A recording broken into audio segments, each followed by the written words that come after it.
good evening. And since it was only 3 words, the other part of that is, I just hope that I can be a blessing to you this evening. And that you take something with you that's going to make a big difference in how you're approaching this next phase of your work. So,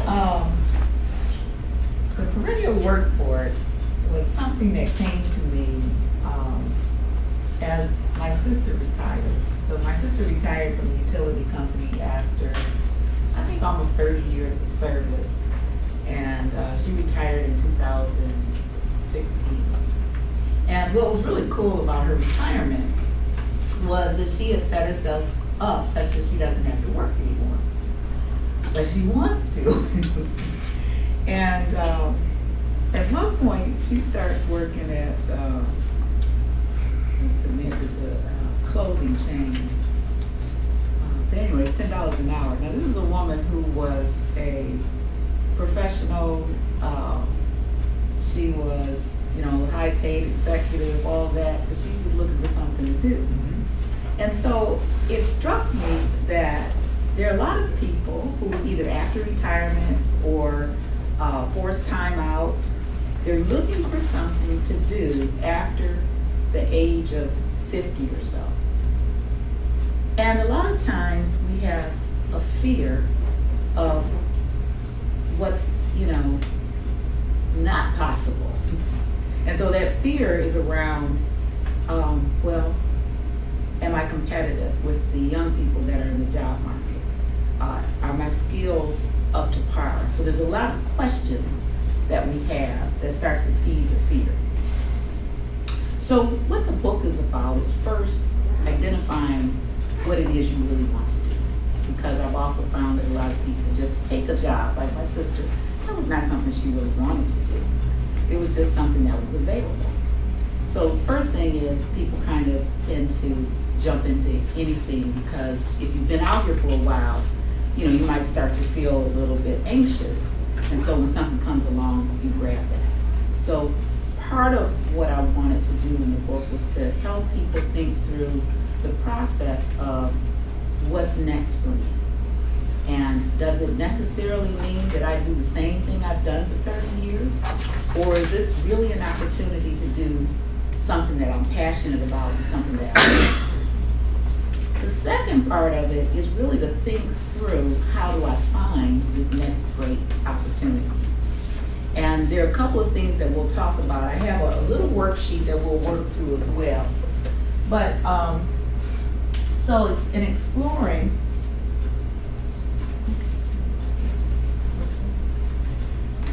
So in exploring this first question of, is it too light? Do we need to turn the lights down? Right. Yeah. So in exploring this first question, I'd like to just kind of poll the audience to see how many of you have actually decided what it is that you want to do, or are you making an assumption that what you need to do is what you've already done or always done? So how many of you have decided? If you can give me some ideas of, Michelle. For a number of years I worked for a government contractor. And while I did that, I had to conduct conference calls and do podcasts and things like that. Once I was laid off, I decided that I would use my severance to buy equipment and training as a voiceover talent. And as I have read For the Blind for about 10 years, it sort of, I fell into it. So that's my passion, and that's what I want to do. That's excellent. And so how far along are you in pursuing that? Actually, too far to turn back, but stuck in a position for the moment because I had to get something for the money. So it's still on the back burner, but not forgotten. Okay. All right. I've done a couple of gigs too, but. So have you thought about reading sorry, a little warm for me. But have you thought about reading books? Right. Like the audio books? I haven't, and it's just a matter of pushing myself, you know, because actually I had been passionate and motivated and zealous and all kinds of stuff until I started working. And even working 4 days a week is just a bit much with a long commute and everything, so I sort of slid off the plate. Okay. And it's something that can be done, but it's going to take some time. And I have all the equipment, I have everything I need. It's just that I need to get the motivation. Okay, well, hopefully by the end of the workshop, you'll have that motivation and plan. Because one of the things I always say is it only takes an hour a week or an hour a day. So if you can devote an hour a day to anything, the thing is at the end of the week, you take 7 hours closer to what it is you want to do. And we'll work around some strategy about that. Any others? Have you decided what it is you want to do? Okay, all right. I was gonna say similar to her, it was the way you phrased it, and it is that I am inclined to do something similar to what I feel like I just came out of, only because I see that as something that will allow me to get back to work faster. But what I am trying to do, it's just a little bit different, is to consciously find a bigger firm that I feel is known to have more integrity. And so I'm not going right back to, because I came out of small business, like something as small as I came out of. Okay, so kind of a different type of firm, but similar work. Exactly. So how many of you are in this search and you feel joyful about it?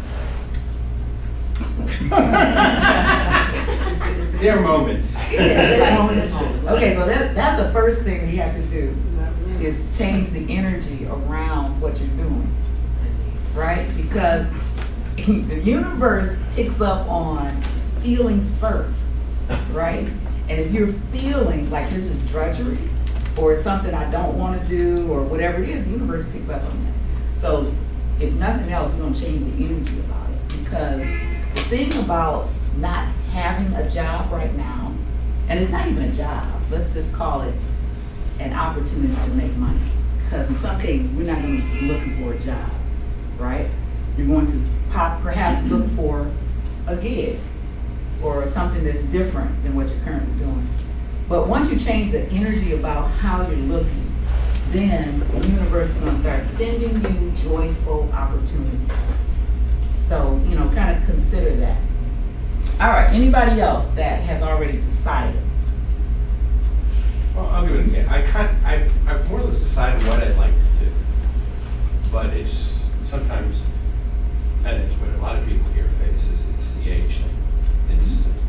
So I've done communications and public relations for elected officials, for organizations, and stuff like that, really big organizations. I hit a point where my last organization where I think they really wanted some younger, newer energy. So I decided I'd like to do next work for some smaller, probably nonprofit group, do a little more in terms of social justice or different good government type things. But what I've encountered, most of the people who are hiring or involved in it are probably at least 30 years younger than I am. So there's kind of like, I don't know, there's not really, I don't feel like I'm experiencing outright age discrimination, but I also feel like, it's like when it comes to abilities and talent and willingness to work for some of these organizations that I know are going to pay, I'm a good match. But I'm not necessarily a good match because they don't feel like they can hang out with me in certain ways. Okay. I'm sure, say, working with their grandpa or their dad or whatever. So it's in other words, it's like, yeah, I find it interesting. I kind of know what I want to do, but it's there are bumps in the road. So maybe, and I think that, it's not usually outright discrimination, but it's definitely an unconscious bias. Yeah. They know it's something, but can't put the finger on it, But one of the things about your experience is you don't have to be in an office to do what you do. I've hired tons of people online with your experience. And so the other thing that is a big word for me is, well, 3, in the meantime. So in the meantime, while you're looking for work, what are you doing, right? And so my business is almost 18 years old, and it was an in the meantime activity. And so while I was looking for work, I had just a quick little snippet about me. In 2001, I took a buyout from my company because I was totally bored and decided that I could not live in Detroit one more winter. And so I took a buyout and sold my condo, packed up my boxes, living with my sister until September 22nd, which was the day I was moving, but it was 2001, so 9 days after 9/11.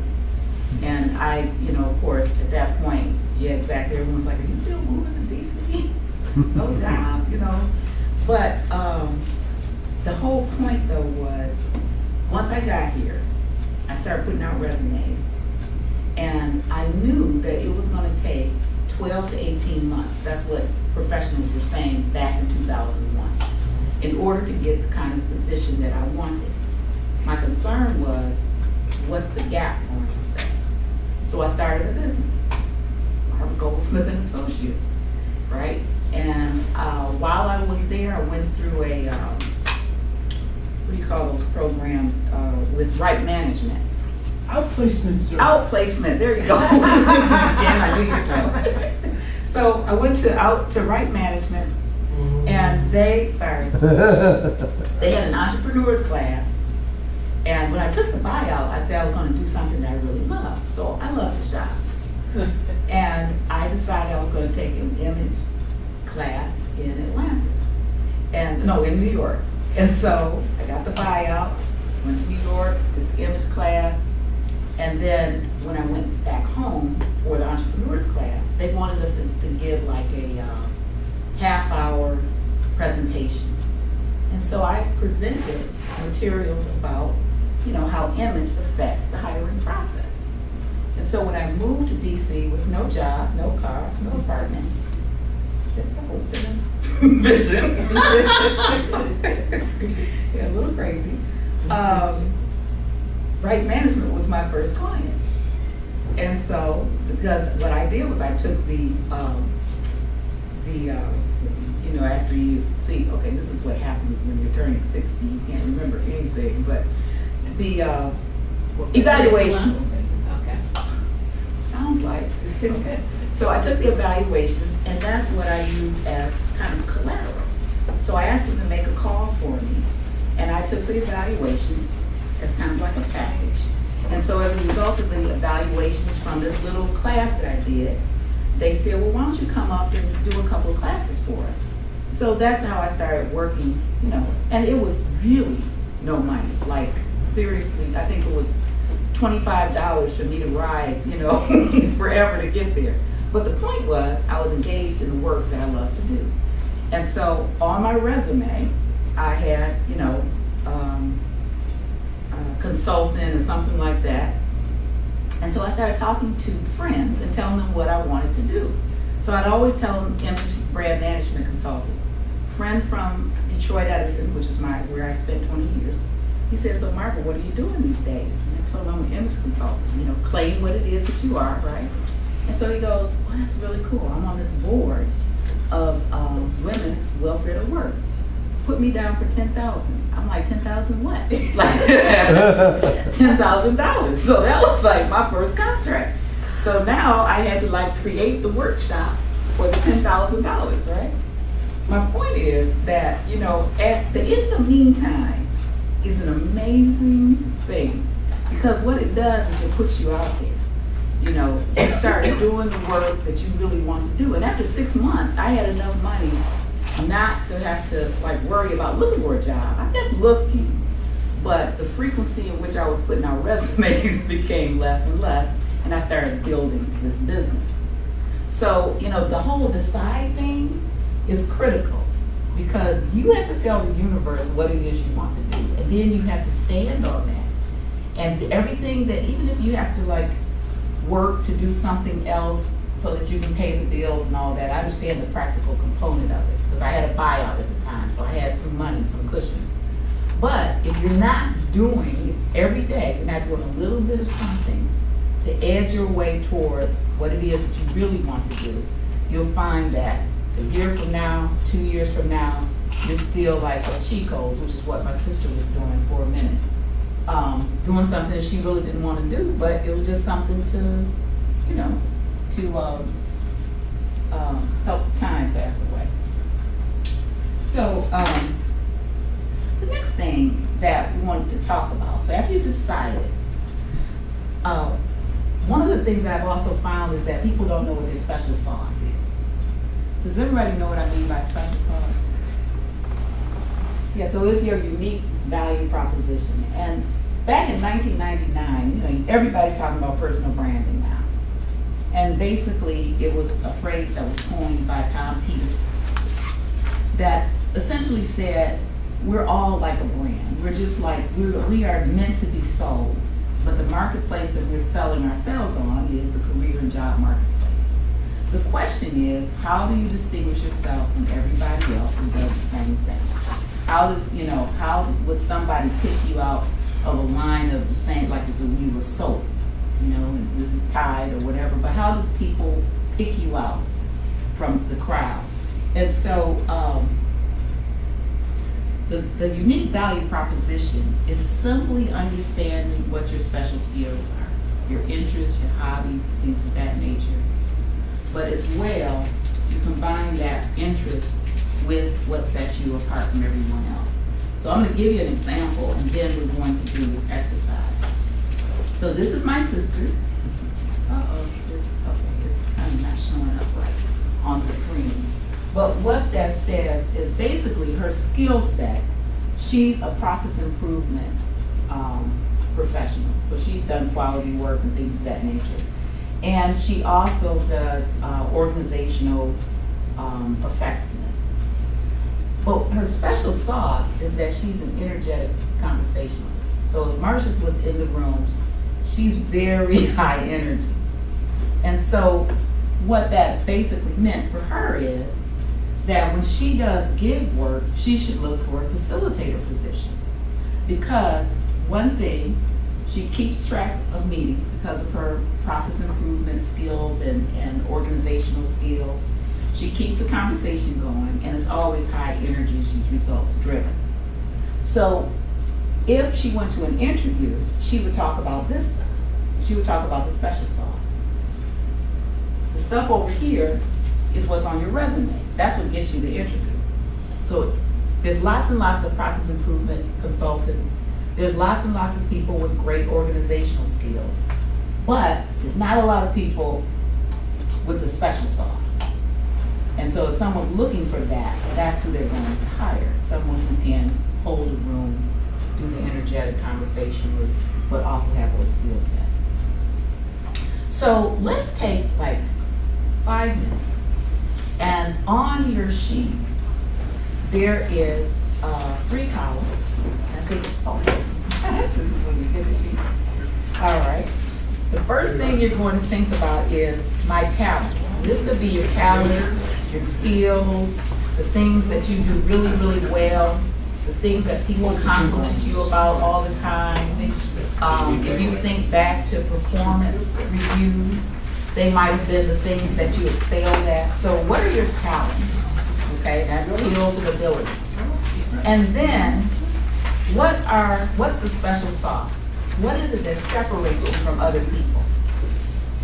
Now, the other thing that I'm going to ask you to do, even if you're not thinking about starting a business, how could you use your talents and that special sauce to start a business? What would that business be? What would it look like? So take 5 minutes, talents, special sauce, and if you were to start a business, in the meantime, what would that business be? And kind of think outside the box. You know, of course you're going to have something about what you've been doing for the last 20 years, but also think about some of your hobbies. What is it that you do that you could just spend endless hours doing? you know, for me it was shopping, so I turned that into image consulting. It was a blast. You'd go shopping with someone else's credit cards. How much better can that get? But, you know, as I've gotten older, it's not as much fun. So, yeah, how would you turn this talent and this special sauce into a business? So let's take 5 minutes.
Sharing. Would anybody like to share their talents, their special sauce, and what kind of business might you develop? Yes. I'm not sure if I understand talents and special sauce. I'm not sure. I'm going to bypass the first talent and just say my secret sauce is patience, caring, helping older people. But I should also say caring for animals. And the business that I see would be a dog walking business. Okay, I mean, that's very popular here in DC. And also there's a website called care.com. Yeah. Okay, so you're familiar with that? Yeah, I signed it, but I never followed through with it. Okay. All right, so think about, following through on that. Because what's interesting is there's so many different ways to have in the meantime activity online and connect with your audience online or your target that's already set up for you, so you don't even have to do anything. So, yeah, so you can connect. what I really, you say what you enjoyed, I really enjoyed traveling, and I'm looking for a training job that entails a lot of travel. I don't care, it's like 90% travel. That's what I would like to do, because that would be a real job and pay me some money. Yeah, look at cruise ships. You know, places that you that travel. I mean, where could you? There's a place too. I'll have to look. But there's an online training organization that travels, that does a lot of different kinds of travel. But I guess it also depends on what kind of training you would do. I could do technical training, soft skills kind of stuff, contracts, any kind of like, ideally it would be a project for maybe USAID because they have opportunities in developing countries or Department of State or something like that. Well, I was going to talk about that a little later, but I might as well talk about it now. So there's three ways to do an in the meantime activity. One is to have your own business. The second is to contract with a government, contractor, which is basically what's happening a lot here.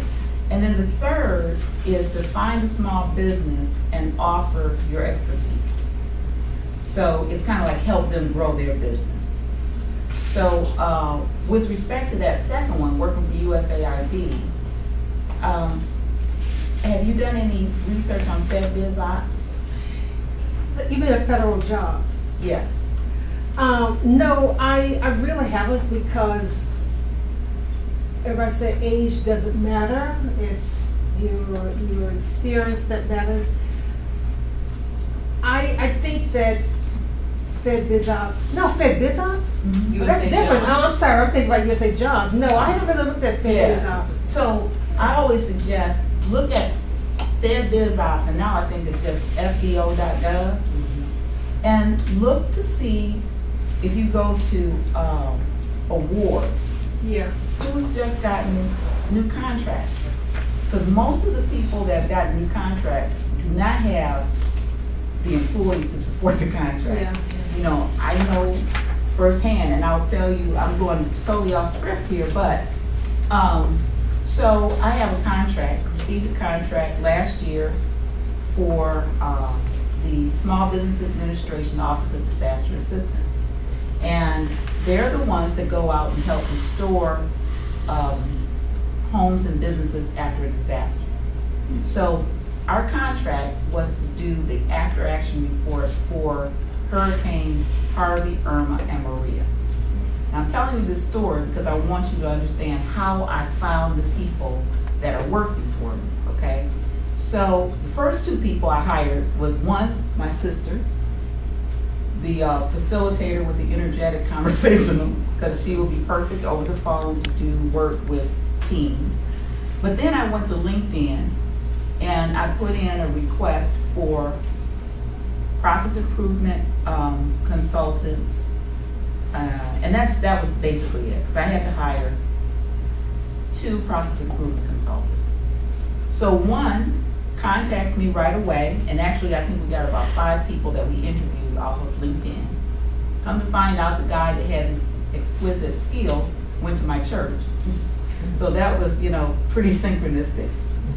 But, so I go to LinkedIn and I'm always looking for people to support a contract that I just received because I have not staffed up. So the other person that we offered a job, and these are, $80, $90 an hour jobs, they accepted the position, but we think that they used our offer to get more money at their current position. So we didn't have anybody.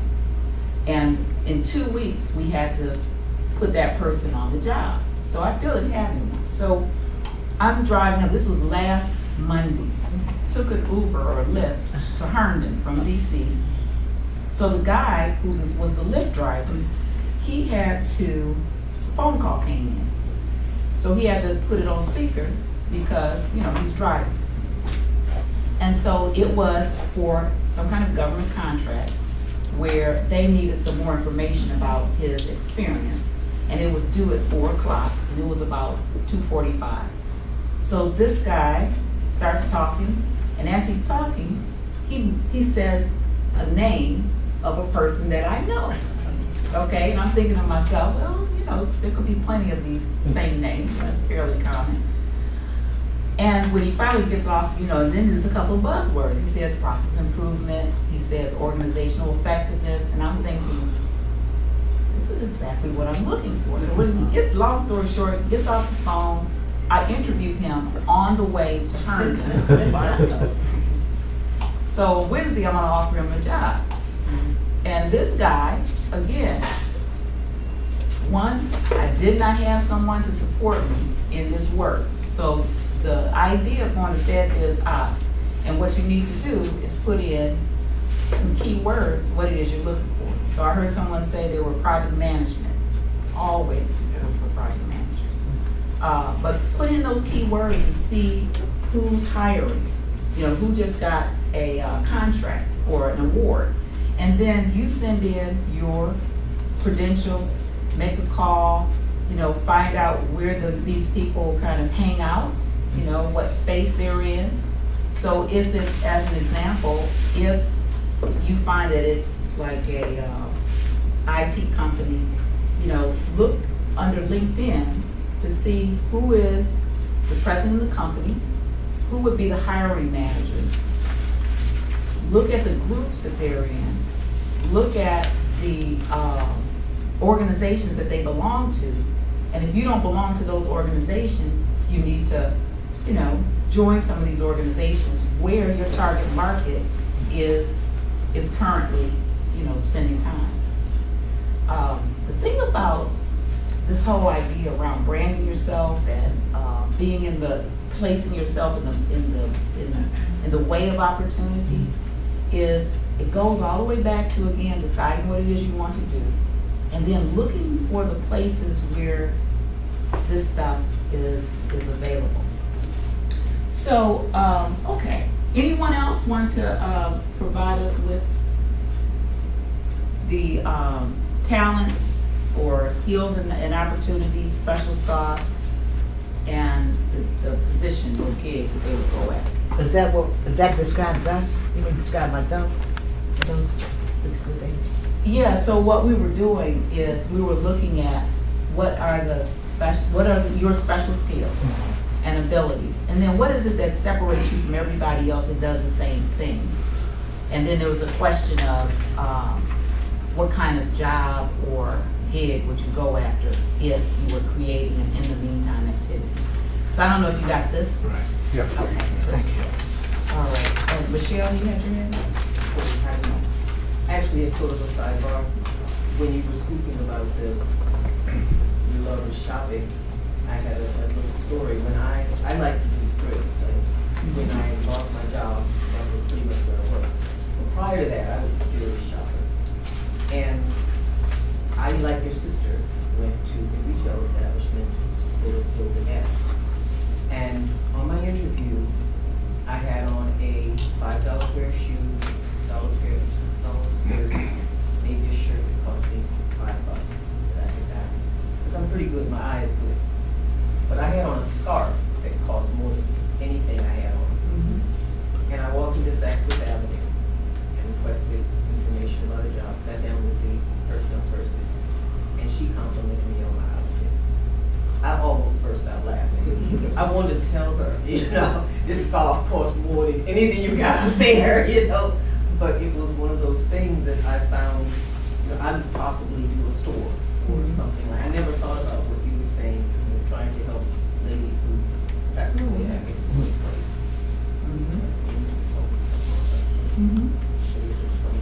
So, but the thing is, the work that we need to do, people are telling us about it all the time. People tell us what it is we need to do. So the next thing that, you know, so once you've decided what it is you want to do, then define and develop. So develop an expertise, which all of us have. I mean, we all have expertise. How many of you have a consulting card?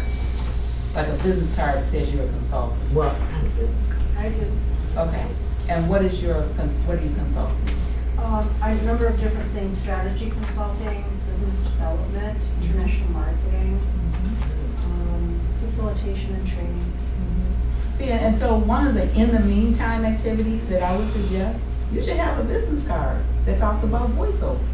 I do. Okay, so you do have a card, okay. But everybody here is a consultant. If you have 15 years of experience doing something, you can consult in that field. And so as an in the meantime activity, think about, starting a small consultancy, which might, it's something that gets you in the door. It's something that might allow you to do some project work while you're looking for the job or whatever it is you're looking for. An IT consultant, so there are, because if you meet someone and they ask you what you do, you want to give them that card, not one that says I'm looking for a job, but the card just says I'm doing the work. Okay, I've gotten business in a grocery store. Business is everywhere. And so the thing is, we just have to create the right mindset that puts us in that place, such that we can go after the business. Now, some people might say, why is this chicken up here? What's the point of the chicken? So when you think about chicken, what's the value of a chicken? What's the value from the standpoint of food on the table? Protein. Okay, protein. All right. So what is the value add? Is there any difference, I should say, between a chicken that you go to the market that's 50 cents less than the other? Like, let's say there's a Safeway chicken and there's a Tyson's chicken. And the expiration date is the same, the color is the same, the smell is the same. Is there any difference between the 50 cents, the one that's 50 cents more? Well, it depends on what it says. If it's the one that has the antibiotics. Yeah, but let's say it's all the same, but both are organic, no hormones, no antibiotics, but one's on sale. Oh, well, I don't think there's no difference. They got the same base. Yeah, because the value is added in the cooking, right?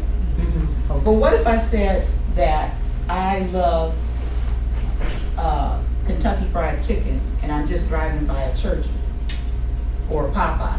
Would you stop at Popeyes if you love KFC? Well, I would. Yeah, I most would people would not. Okay, and so the whole point of this is that the chicken here is a commodity, and it's based on, people buy it based on price. And so a lot of times if we haven't distinguished ourselves, like this poor chicken, then we're basically in the marketplace bidding on positions based on price.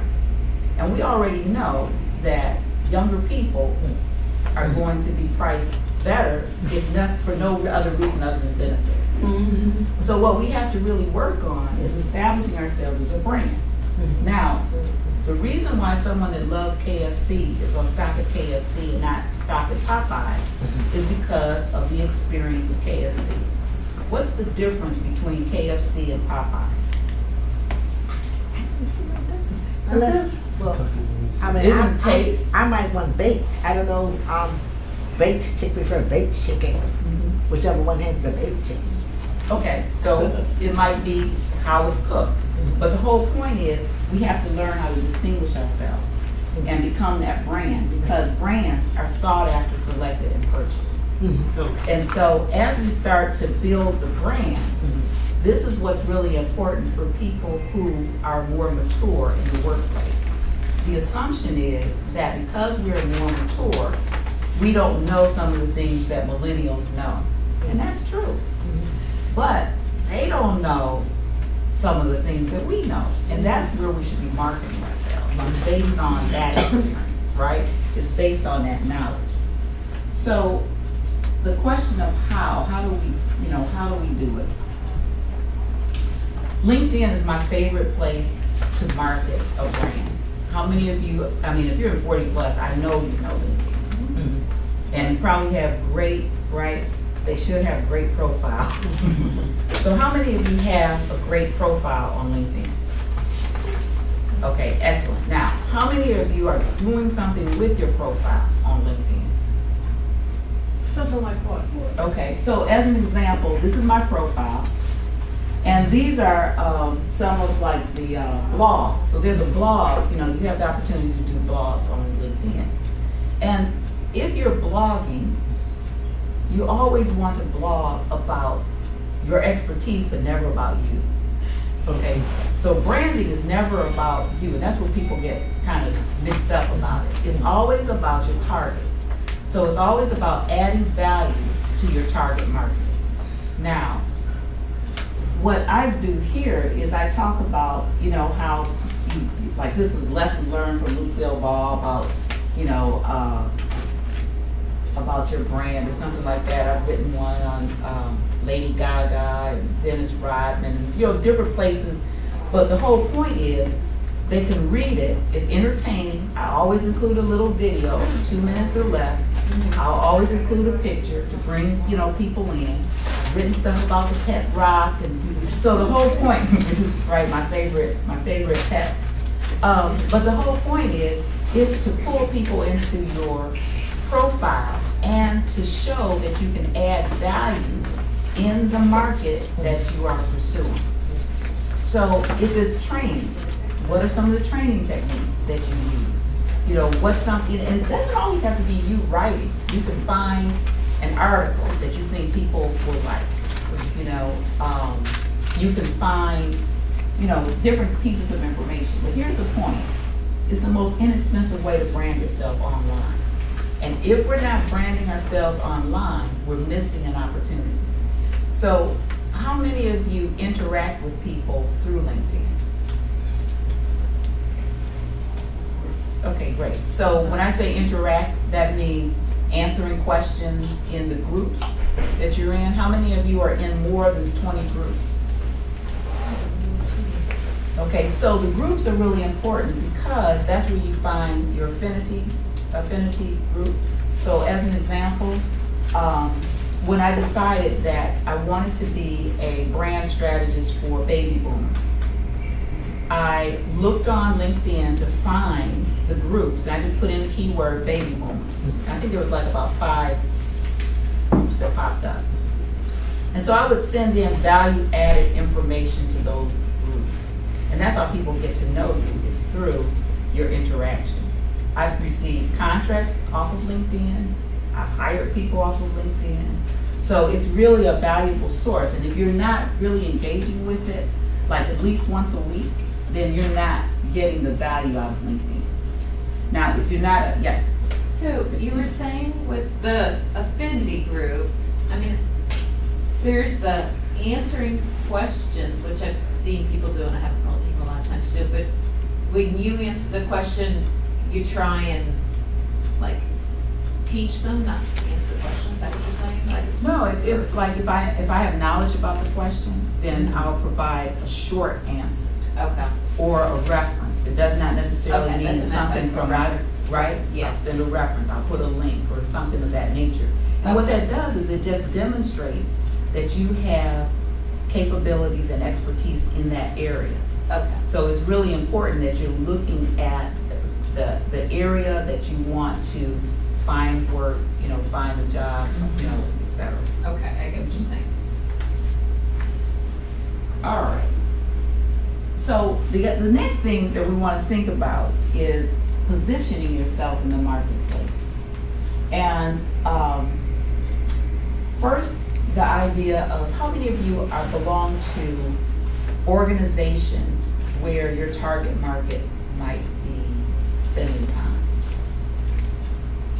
Okay, so only about 2 or 3. So let's give me some ideas again of the lady right here with the beautiful blue earrings. Yes, turquoise. What area are you interested in working in? Well, I'm ready to retire. Okay. I'm listening to all this, and I hear all this, and it sounds really interesting, but I don't have the energy level. And I would say something with a lower energy level or part-time. And I thought about becoming a travel and leisure thought partner. Are you familiar with the thought partner concept? No. Well, I work with a bunch of young kids, and they would say to me, and one person would write back and say, I can be your thought partner on this. And then one person asked me, do you need a thought partner to help you think through this? And I thought, no, it is time to retire. But, so that's a concept that's out there. And I had to Google it to find out what it meant, but that's what they're talking about. So I just came up with this crazy thing. I'm going to be a thought partner for travel and leisure and just travel around and meet people as I go. So I'm at a different position than people that are looking for jobs with the brand and stuff. So I really don't know what I'm doing, but I know I don't want to work really hard anymore. Well, that's the first step. I mean, that's something that you know, right? Right. Well, I can't work hard anymore. Not that I don't want to. I just don't. I've lost my energy. But I love this whole idea about the thought partner. Yeah. And it's something that you can really develop. I mean, It's something just a fun long. thing. People would remember me when I'm trying to pick up men and all this. And all the time. Would remember me, Mhm. Mhm. So, do you have a website? No, I have a full-time job right now. Keeps me busy. So one of the things to think about is this whole idea of the thought partner. You might even think about getting some kind of caricature of yourself, Yeah. like in a thought bubble. I'm getting ready to go to Africa, so I'm going to try to get some funny pictures to put. I mean, I use it as a card. So when I go out and meet people, my adventures. But I do finance right now, and that's like, ugh. I could find some stuff to do in that, but it's Mhm. like, ugh. That's excellent. How I'll about punish others? myself out. What organizations do you belong to that you would find your target market? I belong to 140 plus on the board. I'm in education, so I know a lot of people there. I belong to Singles on Sailboats. It's a big sailing club. Wow, okay, that's neat. And I belong to Paul's List, for those of you who live in Montgomery County, if you haven't heard of it. It's just some guy. This is a very interesting story. He works for the federal government, and he just decided to start this list of advertised activities for singles in Montgomery County. It's huge. Now they're taking trips and everything. He's just an on-the-earth guy. There's no money involved or anything like that. It's just come parties around and stuff. Where do you make friends? Yeah, that's a fundraiser. Oh. Yeah, so Okay. that's what he did. And he's very popular, we'll say. There's Paul, But think about, so the thing to think about is, here we've got a couple of really neat, interesting ideas. And remember earlier I said, who's having joy in the job search? So when you start to engage your creativity around it, that's going to create some joy for you. It's very creative. If you are not mired down by the weight of trying to find a job, and you allow yourself to elevate into a creative space, it's going to do something very different for you. So let's think about identifying a list of 2 or 3 organizations where you can join, like an association, where you can volunteer your time. And when you volunteer your time, it should be doing something that demonstrates your skills and ability. So as an example, a project manager, if I join, let's say you are interested in working in the hospitality industry. So I would join an association of hospitality people or whatever, and I would volunteer on a project. Let's say most organizations are going to have an annual meeting or an annual conference. I would volunteer on the annual conference committee and basically do project management work. Now, I know that you mentioned, I overheard you talking about the budget component of it. I would specifically request to handle the budget, so that those are the kinds of things that would allow you to plug in the holes on your resume. Sometimes you can't get those holes plugged in based on work experience, but if you look at how do I volunteer and get the experience that I need, that's a way to plug in the holes. The other ways to kind of meet people, to position yourself, is not to attend a meetup, but actually start a meetup that's around your area of expertise. And so that gives you opportunities to practice what it is that you do, and that's also something that you can put on your resume, because you organize that effort, you develop the effort, and you actually demonstrate your skill set. Then this is a whole bunch of other items, like speaking opportunities. I saw, I can't remember her name, but I saw that that there's a lady that was at the McLean that's doing a talk on nonprofits for 40 plus. It was on the little slides. Yeah. What was her name? Yeah. But the whole point is that you can find opportunities to speak. And if you have Like at 40 plus. Like at 40 Like every plus. Monday. Just come see me if you'd like to talk at 40 plus. Yeah, but it's to share your specific expertise. You can also teach. So if you have a skill set that people are looking for, as an example, the lady with the purple, what is your area of expertise? I can't remember what you said earlier. Executive assistant. Okay, and so would your skill set be around organization, or what is your skill set? I said organization, detail oriented. Those are my skills. Okay, so do you belong to any association? No. Okay, so one of the things that you could really easily join an association that would support your passion, Yeah. but then when you volunteer to demonstrate that skill set of being organized and detail oriented. And the reason why I say, volunteer and then demonstrate your skill set is that's where opportunity is. And you always have to kind of like stand in the way of opportunity. So if you're demonstrating your skill set, that's what people pick up.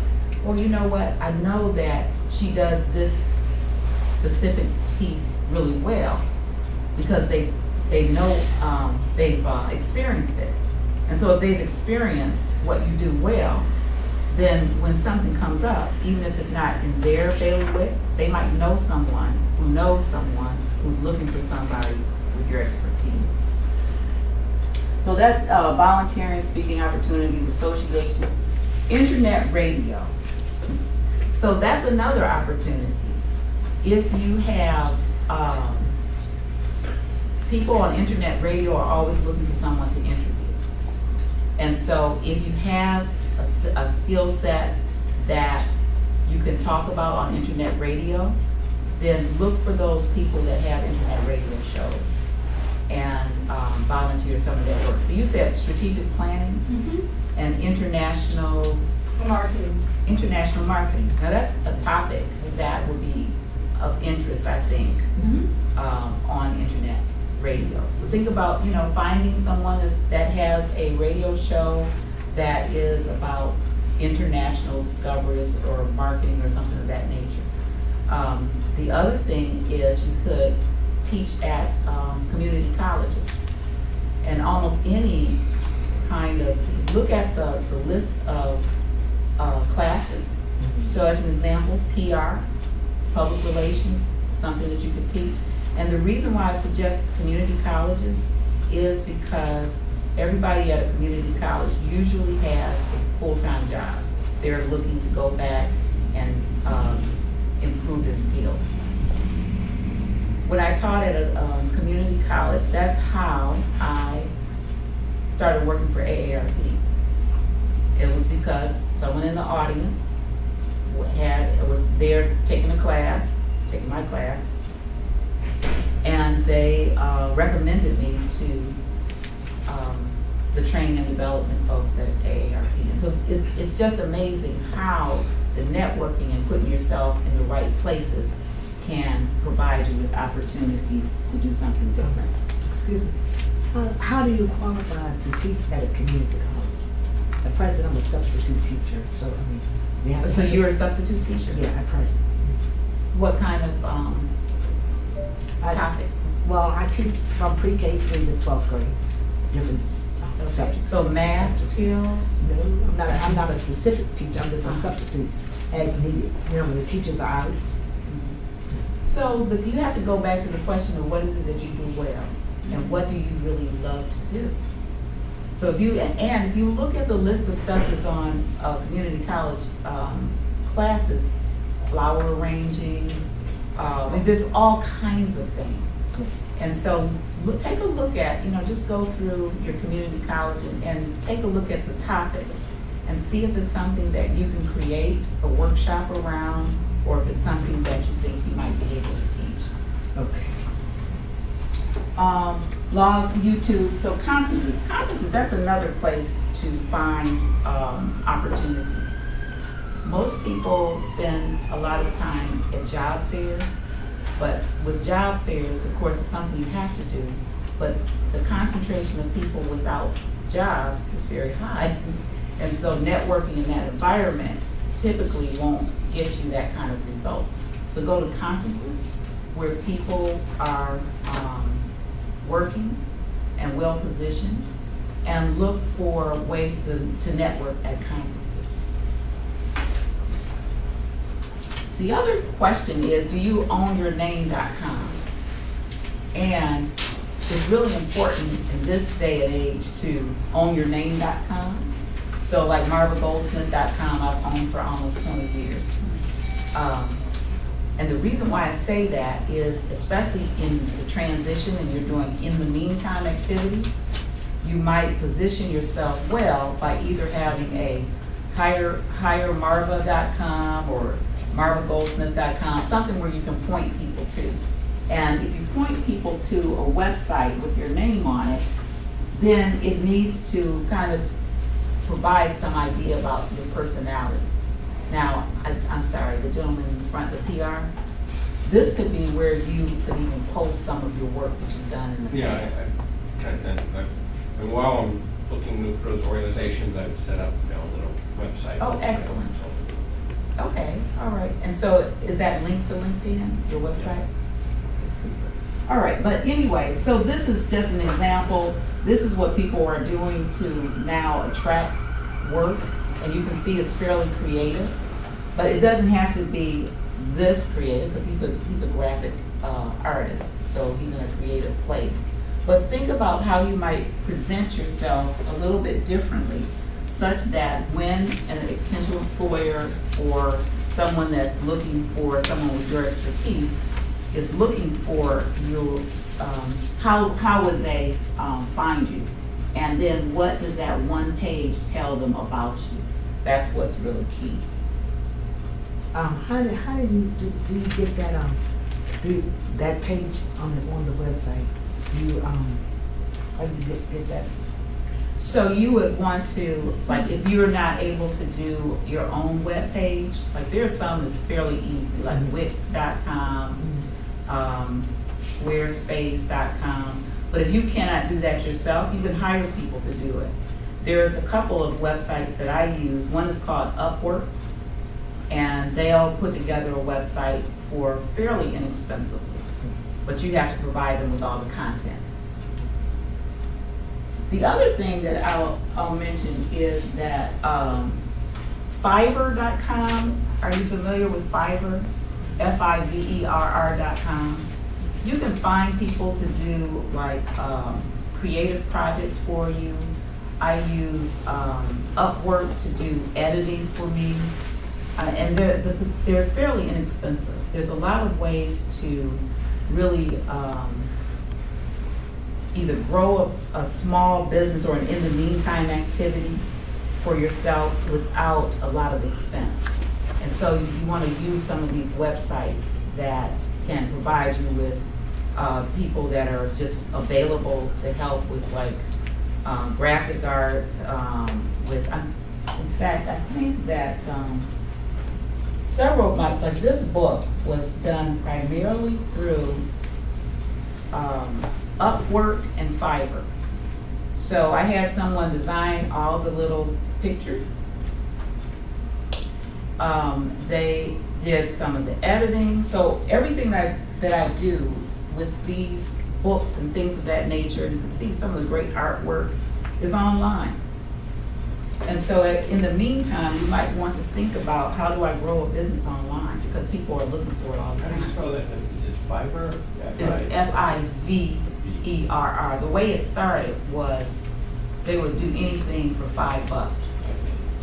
And now it's not really $5 anymore, but they kept the name and just grew the concept. But you can, find different ways to market yourself, but not only just market yourself online, but kind of grow your presence online. Could you spell it again? FIVERR.com. Okay, thank you. Uh-huh. The other question is, if you Google your name, what comes up? I'm afraid to do it. You say you're afraid? No, I think someone else should Google your name on a different computer. You shouldn't do it on your own computer. Oh, okay. Is that correct? I don't know. I've never heard that. But, Okay. I'll do somebody else's computer. but try it. Try it with two different computers. I don't know if they'll come up with two different things. Okay. But the point is, something should come up, Yeah. right? And if it's just, and you know, if you're really in a job search, like this is, when I'm in what I call a campaign, whatever it is that I'm doing is a campaign, I'll have like 20 pages of stuff that'll come up on me. And that's because I'm writing blogs on LinkedIn, I'm actively answering questions, I'm posting things to people, in associations, so it's always about adding value to that target market. And this is where people go to look for people. So the first thing I do is if I find someone on LinkedIn that qualifies for a position or has, applied for a position that I have open, first thing I do is Google them to see what comes up. If nothing comes up, then it's not that it's a demerit, but it just suggests to me that they're not active in the industry. And so I would be much more inclined to hire someone that is actively participating in the industry, that's adding value, that has distinguished themselves because they're doing something to make a difference. It may not even be in the industry. It might be that they're doing things in a nonprofit area, or they're expressing themselves through a hobby, or they're engaged in some kind of way. But it's really important to make sure that when you Google your name, something comes up. And what's the other thing that's funny, so these are some of the articles that are written. This one's coming up in Spanish. I had to have it translated to make sure it was, something that I would have approved of, right? All right. I have a question. Yes. With respect to the, Googling your name, which I've done several times, one of the things that really bothers me, maybe I'm the only one that's bothered by this, and so it's entirely possible, but, it comes up with hits that have your personal information on there, and you're like, the last thing you want somebody to know is that you're not 35, which obviously nobody in this room is, but do you get my drift? I mean, it used to be that employers couldn't ask how old you were and then sort of filter you out that way. Yeah. Now, that law is pretty much useless, since all they have to do is go on the internet, and thanks to the aggregators who make money off of selling your personal information. And I looked into this, by the way. It's very, very difficult to stop them from putting it back on because it's public information. But apparently what triggers it is if you get a ticket or if you buy a house or you do anything that requires any sort of Personal information. personal information sharing with your government. It's usually the county. So that's why it's important to put content out there. It's important for you to kind of, decide what people are going to look at. So basically drown it out. That's right. Yeah. So the first 3 pages of information about me typically is something that I've posted. Right. Yeah, and the other thing is if you're doing something that's noteworthy, write a press release, and provide a press release, and then, actually put it on the wire. And what happens is it'll go to, countless websites, but it needs to be value added. It needs to be something that your target audience will be interested in. And even if, let's say, I keep picking on project management because it's something that I know, but let's say that you are working with a nonprofit and you are volunteering to do project management for a nonprofit. And the story is really about the nonprofit, but in the story is information about how you're doing this project management work. So it's always really about, that entity. And by the way, this is the expertise that I am volunteering to provide. And I have another question, sort of a follow-on. What about if you take a particular political position, is that really risky? A political position? Yeah, Online. online, yeah. Yeah, especially Facebook, because, you know, with Facebook and some of these others, if you've noticed, like when you Google yourself, the first thing that's gonna come up is if you have a Facebook page is gonna come up, LinkedIn is gonna come up. And the Yeah. reason for that is because of the number of hits that you get there. Yeah. So if you have a political position on something, and you're in the middle of a job search, you know, I would just suggest kind of waiting until, you know, after that has happened. Wait to bash Trump. Yeah, I think I would, because you just never know. I mean, you know, that's really a hot button issue. Well, but then the other thing is, do I really want to work for somebody that Yeah, that's the other thing that you has have to. those views, Mhm. you know, that wouldn't respect my views? Yeah. And But see, the assumption we're making is that, as an example, with one of my contracts, the person who heads up the organization is a high-ranking Republican. Mhm. Treats me really well. Mhm. And that does not mean that they are, you know, a Trump. Right. No, Right? So I see we what you're can't saying. make that No, assumption. absolutely. Yeah. No, I understand. But I think I personally, you know, when I try to keep stuff like that off my Yeah, just being Facebook page. careful, yeah. Yeah. I think I take a stand on issues, not necessarily Yeah. Take a people. stand on issues, but Yeah. not on personality. Right. Yeah. So the last thing I want to do though is to have you do a quick brand strategy.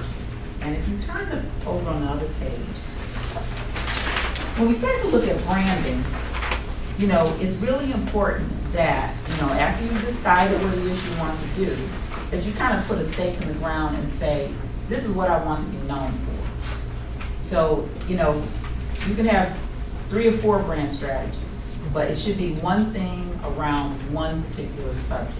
So as an example, I decided that I wanted to be known as a coach for baby boomers that were in transition. So the first thing that I did, and this is like strategy, I wrote a book. Now this was the first book, which is Rebranding Yourself After Age 50. And you'll notice I have my AARP card. So the whole point is to attract your target market. Now the reason why I started writing books, I went to a workshop given by Mark Victor Hansen, and he said everybody has at least one book in them. And so that really stuck with me. And so the whole point is, this becomes a large business card. I never expect to be on the bestseller list, but what this is a business card.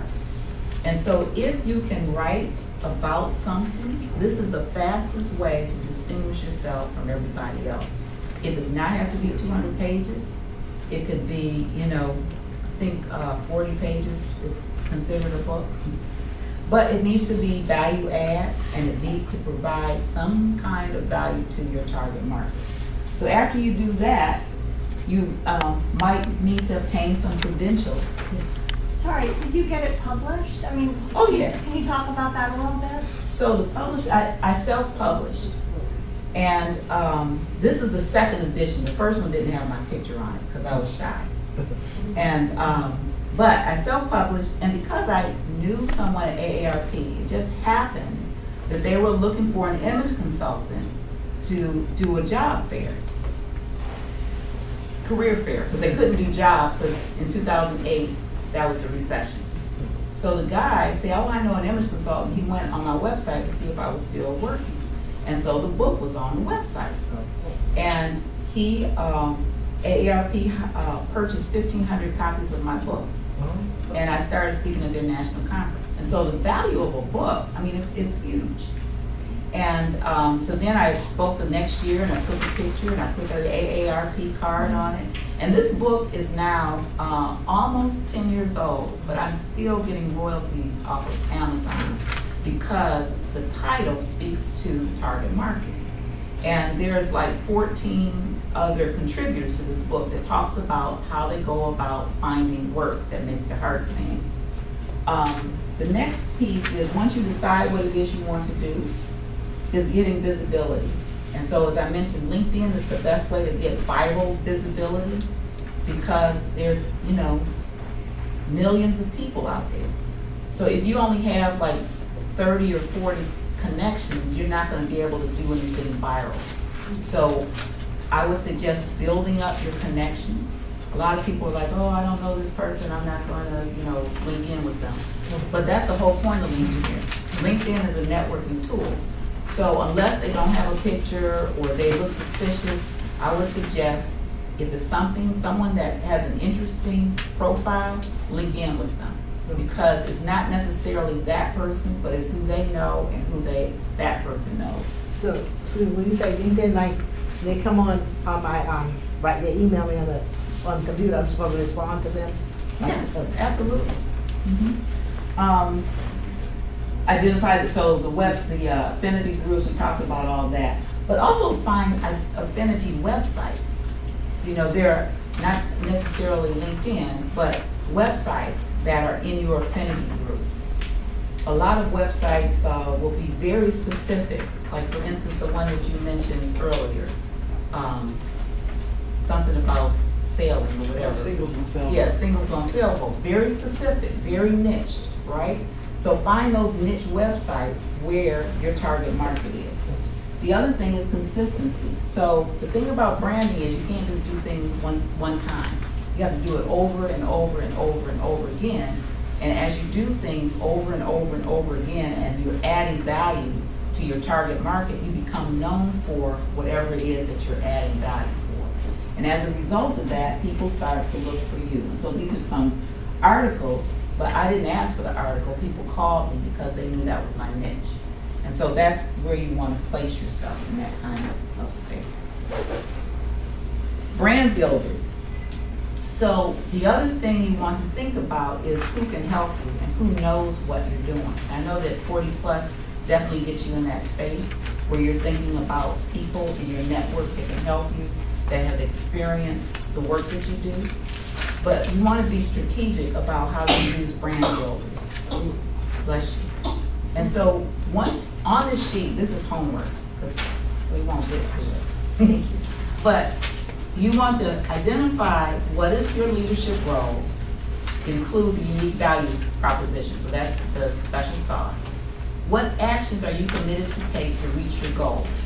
So you want to, at least within the course of the week, identify a couple of actions that you're willing to take in order to distinguish yourself from everybody else that's doing the same thing. Visibility, how can you gain visibility? So think about some of those things. Join an association, get active in LinkedIn, do an internet radio show, write a press release. I mean, there's all kinds of things. You know, look into teaching. So there's all kinds of things that you can do to get visibility for your leadership role. Yes, Michelle? Just a quick question. You mentioned writing a press release. When I think of writing a press release, I'm thinking of sending it to a newspaper. What are we talking about? So when I write a press release, I go online, like I use 247pressreleases.com. And it's, they have a variety of different, like, amounts that you can use or types of press releases. One will release all over the internet. One, but they're more expensive. As you go up in expense, they tie into different things. Like one will tie into the Associated Press, you know, and then others are just kind of like a blanket kind of thing.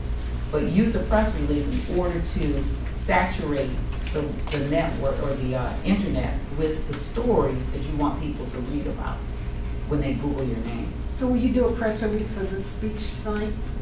If I were looking for business, I might have. But one of the things that I did do was I posted on someone else's, a friend's website that has this kind of affinity group. But the brand builder is a very important thing for you to think about. And it's also important that there's key people that always know what you're doing, what you're up to. So that they can then, if they hear something, then they'll say, I think that, you know, Madeline is doing that work. Let me put you in touch with her. The last thing, and this is the most important thing, The reason why I asked some questions at the beginning, like, you know, what association, who belongs to associations, what are you doing with your LinkedIn profile? It's all about action. You know, and if you take a little action every day toward, but it can't be something that feels like drudgery. It has to be the joyful component of the job search. Like, I really hope that you are going to pursue the voiceover work. That's perfect for someone that is mature, because voiceover, no one cares. No one cares how old you are. And so it's not something that you have to do. The other thing that I hope for you is that you will engage in an in the meantime activity. Because in the meantime, that's when things really start to percolate. Because you are really doing something that's not dependent on someone else. And so the minute you stop being dependent on someone else, like finding a job or someone, you know, giving you this or that, it opens up a whole universe of opportunity. And the last thing I'll leave you with is a suggested book. When I first started, when I first moved to DC without a job, without a car, without an apartment, I read Deepak Chopra. Actually, I listened to it every day, and it was the seven habits of spiritual law or something like that. But he talks about being in the gap. And what the gap is nothingness. It's that space where you're unsure. And for some people it's fear. But when you can recognize that that space is really opportunity, then it opens you up to everything. And so I wish that you'll live in the gap with joy, and that joy will bring you that prosperity that you're looking for. Marva, thank you very much. On behalf of 40 Plus, we have a few mementos here for you that hopefully you'll think of us during the morning coffee. And All right, I appreciate that greatly. Great.